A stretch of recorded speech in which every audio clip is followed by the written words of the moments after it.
Hello అండి, welcome to my channel. ఈ వీడియోలో మా కాలనీ అంటే మేము ఆంధ్రాలో ఉంటాం. ఆంధ్రాలో తెలంగాణ వాళ్ళందరూ కలిసి బతుకమ్మని ఎలా చేసాం, బతుకమ్మ ఫ్లోర్ డెకరేషన్, ప్రసాదాలు, డ్యాన్స్ ప్రాక్టీస్ ఇవన్నీ. అండ్ ఇంకొకటి చెప్పాల్సింది బతుకమ్మ స్టోరీ కథ, ఇది కూడా మనం అందరం తెలుసుకోవాలి. సో లెట్స్ స్టార్ట్ ఆ వీడియో. ప్రతిసారి అయితే మేము డ్యాన్స్ ప్రాక్టీస్ 2 వీక్స్ ముందుగానే స్టార్ట్ చేస్తాం, ఎర్లీగానే స్టార్ట్ చేస్తాం. కానీ ఈసారి అందరి అవైలబిలిటీ లేనందువలన 1 వీక్ ముందే స్టార్ట్ చేయాల్సి వచ్చింది. ఇంకా 1 వీక్ ముందే. అండ్ ఓల్డ్ సాంగ్స్ ప్రతిసారి చేసేటప్పుడు ఓల్డ్ సాంగ్స్తో పాటు న్యూ సాంగ్స్ 1, 2, 3 అలా పేరప్ చేసి మొత్తం డ్యాన్స్ చేసేస్తాం అన్నట్టు.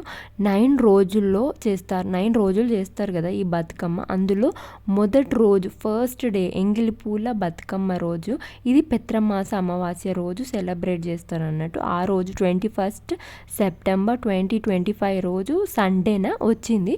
ఆ రోజు మేము ఇక్కడ మా కాలనీలో ప్రోగ్రామ్స్ చేసినాం అన్నట్టు, సెలబ్రేట్ చేసినాము. మేము డ్యాన్స్ ప్రాక్టీస్ చేసింది 10 సాంగ్స్ అయినాయి అన్నట్టు. వాటిని కొన్ని సాంగ్స్ ఏమో హ్యాండ్స్ తోటి చప్పట్లలాగా చేసినాము, కొన్ని ఏమో కోలాటాలతో చేసినాము. కానీ అన్నీ ప్రాక్టీస్ చేసినాయి అన్నీ ట్రెడిషనల్ సాంగ్సే. ఏవి డీజే సాంగ్స్ అన్నిట్లో బతుకమ్మ ఉండేటట్టు మేము సాంగ్ సెలెక్షన్ అనేది చేసినాము. డ్యాన్స్ అంటే ఎవరికి ఇష్టం ఉండదు చెప్పండి, పిల్లలు పెద్దలు అందరూ బాగా చేస్తారు. అండ్ ఇంకొకటి ఏంటంటే ఒకరి మించి ఒకరు రెడీ అయ్యి వస్తారు ఈ బతుకమ్మకి. అందరు గర్ల్స్ అందరూ రెడీ అయ్యి వచ్చి బతుకమ్మను కూడా అందంగా పేర్చి పైన గౌరమ్మని పెట్టి పూజిస్తారు. మా 10 సాంగ్స్ ఏంటో చూడండి. పచ్చి పాల వెన్నెల సాంగ్, పచ్చా పచ్చాని పల్లె, రాజా పుష్ప సాంగ్ ప్లస్ చిత్తు చిత్తుల, పాల పిట్టను చూడాలే, చెరువంచు నీలవేణి సాంగ్, సిన సిన సింతల కింద, టుంగుటుయాల, కొప్పులోని పువ్వమ్మ, బాయి కాడి బొడ్డమ్మ, అండ్ గుమ్ గుమ్ గుమ్మడి ఓలచ్చ గుమ్మడి సాంగ్స్ ఇవన్నీ మేము సెలెక్ట్ చేసినాం.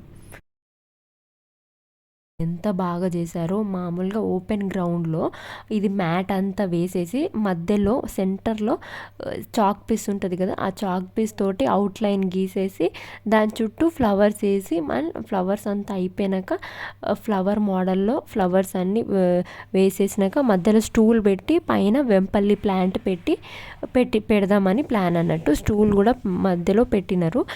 ఈ డెకరేషన్ అంతా ఇలా అయిపోయింది. చూడండి డెకరేషన్ అండ్ బతుకమ్మలతోనే ఎంత బాగా కనిపిస్తుందో లుక్ మాత్రం. ఇంటి దగ్గరే మనం స్నానం చేసి బతుకమ్మను పేర్చి గౌరమ్మను పూజించి అంతా పూజించినాకనే ఇక్కడ మళ్ళీ వచ్చి ఇక్కడ కూడా పసుపు కుంకుమ పెట్టి అందరికీ వచ్చిన వాళ్ళకి కూడా అందరికీ పెట్టేసి పూజ ప్రోగ్రామ్ అనేది స్టార్ట్ అయింది అన్నట్టు. మధ్యలో ఏమో పిల్లలు చుట్టూగా బతుకమ్మల దగ్గర మధ్యలో పిల్లలు ఆడుతున్నారు. అండ్ చుట్టూగా ఏమో లేడీస్ అందరూ పెద్దవాళ్ళందరూ రౌండ్గా పెద్ద రౌండ్ వేసినారు. మైక్లో అనౌన్స్మెంట్ చేస్తున్నారు అన్నట్టు. అంటే ఓన్లీ తెలంగాణ వాళ్ళే కాదు, అందరూ ఆంధ్ర అందరు వెల్కమ్ అన్నట్టు, అందరు డ్యాన్స్లో జాయిన్ అవ్వచ్చు అన్నట్టు అనౌన్స్మెంట్ చేసినారు. ఒక్కొక్క సాంగ్ తర్వాత బతుకమ్మ స్టోరీ చెప్పుకుంటా అలా కంటిన్యూ అవుతుంది ప్రోగ్రామ్ మాత్రం. కొద్దిగా బతుకమ్మ స్టోరీ చెప్పుకుంటా మళ్ళీ ఇంకొక సాంగ్, అలా స్టోరీ సాంగ్ అలా అందరికి అర్థం అవ్వాలి కదా. నేను కూడా ఒక చిన్న బిట్లో చెప్తాను ఏమేమి చెప్పినారు. జలంతో మానవ అనుబంధాన్ని తెలియజేస్తుంది. ఇవి 9 రోజుల పాటు సాగే ఉత్సవాలు. బతుకమ్మ సందర్భంగా గౌరమ్మను పసుపు రంగు పూలతో పేర్చి 9 రోజుల పాటు ఆటపాటలాడి పూలను నీటిలో వదులుతారు. ఈ సంబరాల్లో భాగంగా ఆడపడుచులంతా కలిసి గౌరమ్మను పసుపుతో చేస్తారు, బతుకమ్మతో పాటు నిమజ్జనం చేస్తారు. 9 రోజులు సాగే బతుకమ్మ ప్రత్యేక రోజులు. మొదటి రోజు ఈ రోజు ఎంగిలి పూల బతుకమ్మ. మహా అమావాస్య రోజు బతుకమ్మ మొదటి రోజు వేడుక మొదలవుతుంది. తెలంగాణలో దీన్ని పెత్రమాస అని కూడా అంటారు. నువ్వులు, బియ్యం పిండి, నూకలు కలిపి నైవేద్యం తయారు చేసి అమ్మవారికి సమర్పిస్తారు. ఇప్పుడు చాలా ఇంపార్టెంట్ బతుకమ్మ కథ గురించి తెలుసుకుందాం. మెయిన్ కథ ఏంటి, ఈ బతుకమ్మ ఎలా స్టార్ట్ అయింది, అండ్ ఈ బతుకమ్మ నుండి మనకు ఏం తెలుసుకోవాలి స్టోరీ నుండి అనేది ఇప్పుడు తెలుసుకుందాం. అందరికీ నార్మల్గా బతుకమ్మ అంటే డ్యాన్స్ ఆడడమే కాదు, అసలు స్టోరీ ఏంటో తెలుసుకొని ఆ తర్వాత మనము దీన్ని సెలబ్రేట్ చేసుకుంటే అర్థం ఉంటుంది. బతుకమ్మ కథ వచ్చేసి భట్టు నరసింహ అనే రాజు కవి చోళ దేశం పరిపాలించేవాడు. ఆయన చాలా ధర్మాత్ముడు.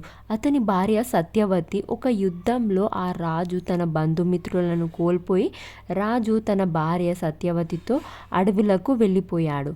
ఆ తర్వాత ఆయన శ్రీ మహాలక్ష్మీదేవిని మనసున తలిచి గొప్ప తపస్సు చేశాడు. కొంతకాలానికి శ్రీ మహాలక్ష్మీదేవి కరుణించి సాక్షాత్కరించి ఏమి వరం కావాలి అని అడిగింది. మాకు సంతానం లేదని బాధపడుతున్నాం తల్లి, మమ్మల్ని కరుణించి నీవే మా కూతురివై జన్మించాలని వేడుకున్నాడు. అందుకు ఆ మహాలక్ష్మీదేవి సంతోషించి తదాస్తు అన్నది. కొంతకాలానికి సత్యవతి గర్భవన శ్రీ మహాలక్ష్మీదేవి జన్మించి ఆ బాలికను చూసి మునులు ఋషులు ఎంతో సంతోషించి అనారోగ్యాలు లేకుండా బాగా బతుకమ్మ అని దీవించారు. ఆనాటి నుండి ఆమెను బతుకమ్మగా పిలుస్తున్నారన్నట్టు. బతుకమ్మ జన్మించిన కొంతకాలానికి రాజు తిరిగి తన రాజ్యాన్ని సంపాదించి రాజ్యమేలాడు. ఆ రాజ్య ప్రజలు సుఖ సంతోషాలతో ఎంతో సంతోషంగా ఆనందంగా జీవించారు. బతుకమ్మ పెరిగి పెద్దదై యుక్త వయసుకు వచ్చింది. శ్రీ మహావిష్ణువు చక్రాంకుడు అనే రాజుగా వచ్చి బతుకమ్మను వివాహం ఆడాడు. ఆ దంపతులు ఎంతో కాలం సిరి సంపదలతో రాజ్య పాలన చేశారు. బతుకమ్మను కొంతమంది బొడ్డమ్మగా కూడా పిలుస్తారు. మరికొందరు మంచి గౌరమ్మగా భావించి శ్రీలక్ష్మిని మహిమలు గౌరమ్మ చిత్రమై తోచునమ్మ, భారతీ సతివై బ్రహ్మకిలాలివై పార్వతీదేవివై పరమేశు పత్నివై పరగ శ్రీలక్ష్మివై గౌరమ్మ భార్యవైతివి శ్రీహరికిని అని బతుకమ్మను పేర్చి స్త్రీలు పిల్లలు లయబద్ధంగా పాడుతూ బతుకమ్మను ఆడుతారు. శ్రీచక్రానికి ప్రతిరూపంగా తలిచి బతుకమ్మను ఒక పళ్ళెంలో రంగురంగుల పూలతో గుండ్రంగా ఎత్తుగా పేరుస్తారు. పసుపు ముద్ద చేసి ఆ ముద్దను గౌరమ్మంగా భావిస్తారు. బతుకమ్మ పైన పెడతారన్నట్టు ఆ పసుపు ముద్దని. బతుకమ్మను దేవుని ముందు ఉంచి పూజలు చేసి ఇంటి ముందున పెట్టి ఇరుగు పొరుగు వాళ్ళు స్త్రీలు కూడా తాము చేసిన బతుకమ్మను కూడా తీసుకొని వచ్చి ఇంటి ముందు పెట్టి అందరూ కలిసి లయబద్ధమైన అడుగులు వేస్తూ చప్పట్లు కొడుతూ బతుకమ్మను చుట్టూ తిరుగుతారు. బతుకమ్మ బతుకమ్మ ఉయ్యాలో బంగారు బతుకమ్మ ఉయ్యాలో అని ముందుకు వంగుతూ లేస్తూ ఒకరు పాడుతూ మిగతా వారు అందరూ ఆమె పాడిన విధంగా పాడుతారు. ఈ బతుకమ్మ పాటల్లో ఎన్నో నీతులు ఎన్నో సాంప్రదాయ విలువలు కూడా నిండి ఉన్నాయి. తెలంగాణ తల్లి చేతిలో కూడా మనకు తెలుస్తుంది తెలుగువారి పవిత్ర బతుకమ్మ పట్టుకొని ఉంటుంది. ఇదండి స్టోరీ. ఎంతో సింపుల్గా అయిపోయింది కదా. చూడండి లాస్ట్లో అందరూ గ్రూప్ ఫోటో లాగా దిగినారు. మధ్యలో సాంగ్ బ్రేక్ ఇస్తున్నారు కదా, అలా అప్పుడు సాంగ్ బ్రేక్ అప్పుడు ఒక ఫోటో తీస్తున్నారు, ఫోటో దిగుతున్నారు, ఎవరిది వాళ్ళు దిగుతున్నారు. గ్రూప్ ఫోటో బతుకమ్మతో కూడా అందరు దిగినారు. ఇంకా ఇది పేపర్లో కూడా పెట్టినారు, అంటే ఇక్కడ సెలబ్రేట్ చేసినారని. ఇంకా అక్కడ వచ్చిన వాళ్ళందరికీ ప్రసాదాలలాగా కూడా పులిహోర అందరికీ పెట్టినారు ప్రసాదంలాగా కూడా. ఇంకా అందరూ ఇంటి దగ్గర నుండి బతుకమ్మని పేర్వనోళ్ళు కొందరు ప్రసాదాలు కూడా తెస్తారు కదా, లైక్ పొడిలు లడ్డూలు అలాంటివి కూడా పెట్టినారు అన్నట్టు. అంటే బతుకమ్మ అయిపోయినాక బతుకమ్మ ఎత్తే టైంకి ప్రసాదాలు అందరికీ ఇచ్చినారు. అండ్ లాస్ట్లో స్పెషల్గా డిన్నర్ కూడా ఓన్లీ తెలంగాణ వాళ్ళకి అని పెట్టినారు. పులిహోర పెరుగన్నం వెజ్ బిర్యానీ పెరుగు పచ్చడి వడ.